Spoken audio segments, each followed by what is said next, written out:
Fala, meu terceirão, que saudade de vocês. Queria muito ter essa aula presente com vocês para resolvermos essas questões, mas infelizmente não tem como, né? Devido à situação adversa que nós estamos enfrentando.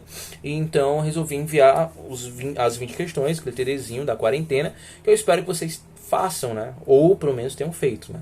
E esse primeiro vídeo aqui, pessoal, vão ser as 10 primeiras questões, tá? Por que não vou fazer as 20 de uma lapada só? Porque eu quero fazer as 10 para vocês verem como é que é feita e depois vocês fazem outras 10. E aí, se eu tiver um retorno positivo, eu faço um outro vídeo explicando as outras 10 questões, tá? Então vamos lá, rapidão resolver. Primeira questão é para que nós possamos identificar qual o mesmo processo encontrado nos itens, né? No primeiro item nós temos ajoelhar, antebraço e assinatura. A gente já percebe que aí nós temos uma derivação parasintética e logo em seguida nós temos derivação prefixal. Então, ou seja, já não pode ser o item A. Vamos para o item B, que aí nós temos atraso, embarque e pesca. Se a gente for analisar essas três palavras, elas vão derivar de uma outra palavra, de outras palavras que são atrasar, embarcar e pescar. Então essas três palavras que nós temos aqui, atrasar, embarque e pescar, atraso, embarque e pesca, elas vão derivar exatamente de atrasar, embarcar e pescar. Então logo de cara eu posso dizer que nós temos uma derivação em comum entre elas. Mas que derivação é essa? É a derivação regressiva, quando eu tenho a supressão de um termo da frase, da palavra, certo? E que eu posso fazer essa derivação regressiva e mudar a sua classificação morfológica, como é o caso. Atrasar, ela vai sofrer uma regressão e vai virar um atraso, substantivo. Embarque, que ela vai ser a palavra embarcar, vai ser uma outra derivação regressiva e nós teremos aqui uma mudança, podendo ou não, da sua classificação morfológica. Professor, o mesmo fenômeno acontece, por exemplo, na palavra cine, de cinema. Eu pego a palavra cinema e tenho uma derivação regressiva, onde eu elimino os elementos da palavra e deixo só as 4 letras primeiras, né? Sim, tranquilo, massa, sal filé. Então vamos adiante. Item B na primeira questão é o item correto. 2. A palavra aguardente forma-se por... Vamos lá, sabemos que a palavra aguardente ela vai ser composta de 2 elementos, água e ardente. Só que quando nós juntamos essas palavras, nós temos uma perda. Vamos perder um elemento. Então eu tenho água ardente, não vai ficar água ardente, vai ficar água ardente. Um A vai ser subtraído aí. Então, se eu tenho essa composição subtraindo um elemento, ela só pode ser justaposição ou aglutinação? Aglutinação. Porque vai perder esse azinho. Você vai perder só um lado, professor. Só um lado. É, meu filho, mas perdeu. Se perdeu, perdeu. Não ganhou. Não é isso? Já diria nossa antiga presidenta Dilma. Quem perde, perde. Quem ganha, ganha. Não é isso? Que coisa linda. Na terceira questão, nós teremos aqui, que dessa vez agora, que é as palavras formadas por justaposição. E o que é a justaposição? É a formação de 2 elementos, de uma palavra formada por 2 elementos, ou mais, pode ser por mais, onde não teremos a perda, a supressão de um elemento. Se a gente for analisar, o item B é o item correto. Vaga, lume, massa, e o pé de cabra. Não vou perder nenhum elemento, estão todos presentes aí. Coisa linda, coisa fofa, beleza? Quarta questão, ele quer saber sobre a palavra sarampo. E aí você fala, para sarampo é sarampo, professor. Aí você tem que pesquisar, meu filho. Você vai ter que pesquisar um pouquinho sobre essa palavra. Olha que coisa linda. E professor, eu vou pesquisar e eu vou achar o quê? Primeira coisa, que a palavra sarampo, durante algum processo, né, linguístico, um fenômeno linguístico, ela vai sofrer mutações. E dentro dessas mutações, no povo, ela vai ter uma regressão. Ou seja, incrível que pareça, pasmem, essa palavra sarampo era conhecida como sarampão. Sarampão, meu Deus do céu. A Sara come pão também, mas era o sarampão, beleza? E esse sarampão, meu povo, agora é conhecido como sarampo. Ou seja, olha só o que aconteceu. Perdeu elementos. Se perdeu elementos, meu povo, qual é o item que eu vou marcar? Sem medo, item C. Item C de... Caramba, meu! Olha lá, formada por derivação regressiva. Anota aí, essa derivação regressiva ela também pode ser chamada de derivação de verbais. O que é essa derivação de verbais? São derivações que as palavras, ou verbos, né? Melhor, verbos, eles perdem elementos e formam substantivos. Como, por exemplo, ajudar. A palavra ajudar é um verbo. Eu ajudo, beleza. Mas só que se eu falo ajuda, né? A ajuda chegou, ela vai ser diferente de ajudo. Como assim? Vem aqui, acompanha o raciocínio. Se eu falo eu ajudo, ajudo continua verbo, não é? Continua, massa, só que ele está sendo agora conjugado. Eu ajudo. Mas a palavra ajuda, ela deixa de ser verbo e passa a ser o quê? Um substantivo. A ajuda chegou. Olha que coisa linda. Então ela vai receber mais um elemento aqui, ou seja, ela vai perder um elemento e ela vai receber outro nomezinho, que é neverbal, ou seja, elemento ou derivação regressiva. Tranquilo? Coisa linda, coisa fofa, que por favor não quero que vocês confundam com derivação imprópria. Quando eu falo derivação imprópria, é essa mudança de morfológica da palavra, certo? Quando eu falo da derivação imprópria, mudança morfológica. De verbo vai ser um substantivo, como o exemplo anterior, também pode acontecer isso. De um substantivo passa a ser um adjetivo, e assim vai por diante. Essa é a derivação imprópria, quando eu mudo somente a classificação morfológica. E aí eu posso ter alteração, supressão da palavra ou não, de algum elemento da palavra ou não. Já na derivação regressiva, eu sempre tenho mudança na palavra, beleza? Sempre tenho.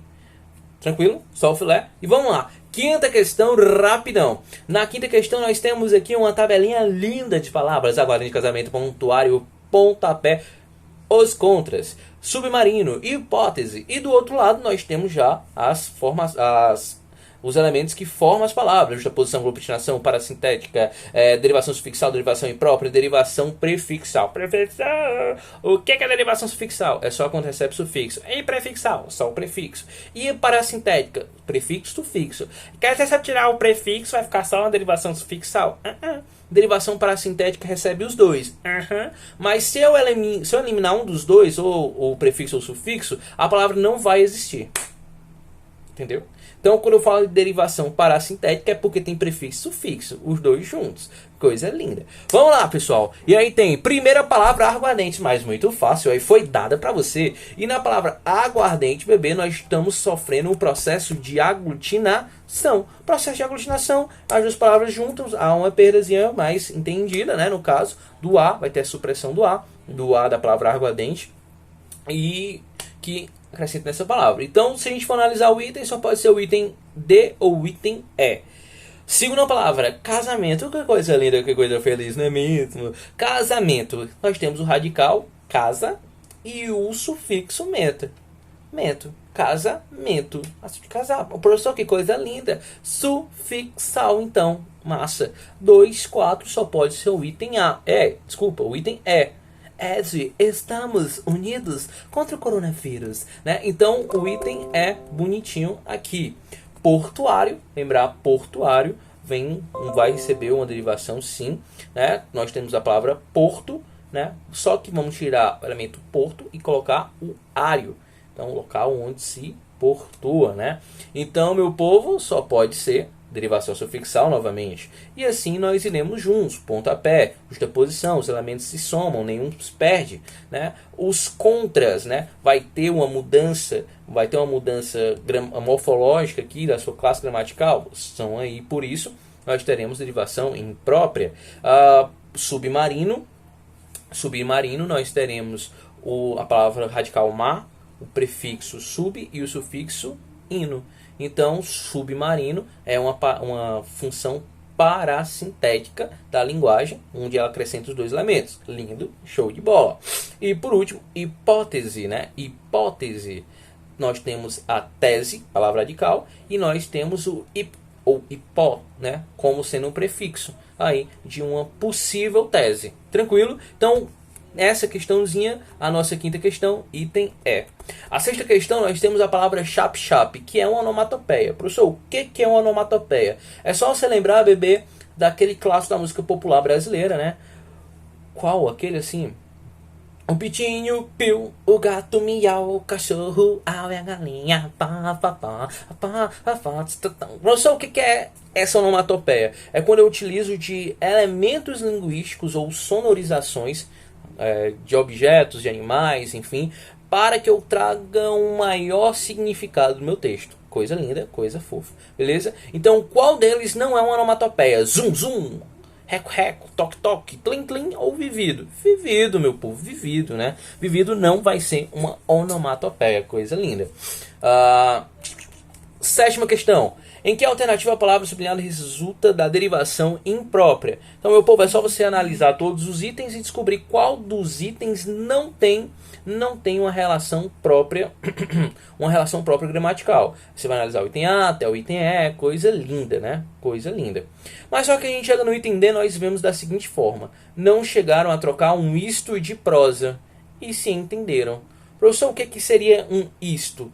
O que é isto, aquilo? É o quê? Um pronome, não é? É um pronome. Coisa linda. O isto é um pronome. Só que aquele não está tendo a função de pronome. Ele está tendo a função de um substantivo. Né? Então, ó, não trocaram um isto. Não trocaram... Desculpa, um substantivo não. Um advérbio. Não chegaram a trocar um pouco de prosa. Ou nenhum momento de prosa. Enfim, então ele tem um advérbio, mudou a classificação de pronome demonstrativo para ser um advérbio. Então, meu povo, sem medo de ser feliz, o item que tem a derivação imprópria, a mudança de classificação gramatical, é o item D. Oitava questão. Assinale a alternativa palavra, todas são formadas por parassíntese, ou seja, prefixo e sufixo. E aí a gente olha para o item A. Acorrentar, esburacar, despedaçar e amanhecer. Professor, acorrentar, corrente. Então eu pego o prefixo corrente, percebo que há prefixo sufixo aí. Esburacar, prefixo, palavra, origem, primitiva, buraco. Es e buracar, buraco, o bur, né, de buraco.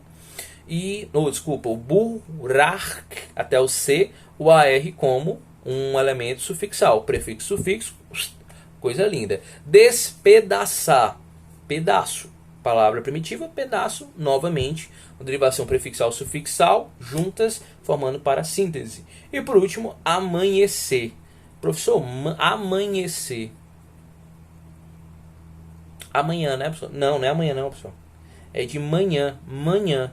Amanhecer de manhã, não de amanhã. Então, sem dúvida alguma, a oitava questão é o item Aziarriégua. E a nona questão, professor. As palavras couve-flor, planalto e aguardente são formadas por... De novo, aguardente, de novo. Né? E aí nós temos um elemento chamado derivação por composição. Ou seja, couve mais flor, couve-flor.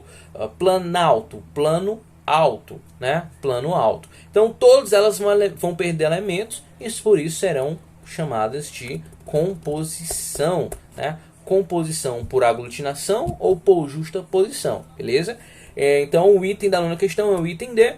E a nossa última questão, nós temos o seguinte. Assinale a alternativa em que uma das palavras não é formada por prefixação. Você vai olhar todos os itens, coisas lindas. Olha, já fala, será que é isso? Será que não é aquilo? É o único que não tem prefixo. Olha lá, o item é dever. Todos nós temos o dever de fazer alguma coisa, alguma questão, alguma atividade aqui. Então, olha lá, dever já é uma palavra primitiva. E por último, nós teremos a palavra deter. Deter. Ah, professor, deter. Eu detive. Opa, massa, eu detive. Que vai ter essa origem dessa palavra lá do latim. Detention. Olha que coisa linda. Detention. Né? A palavra latina. Então, nem a palavra dever recebem prefixos. Então, eu vou, sem medo algum, no item E, marcar como as duas únicas palavras que não recebem prefixo. Tranquilo? Galera, então finalizamos essas 10 primeiras questões. Tentei ser o mais rápido possível. Espero que vocês tenham acertado as 10, porque estava o filé. Beleza? Então, ó, a partir do momento que vocês fizerem também as outras 10 questões e pedirem o nosso gabarito, eu faço um novo vídeo explicando as outras questões. Então, galera, beijo, saudade de vocês. Até a nossa próxima. Valeu!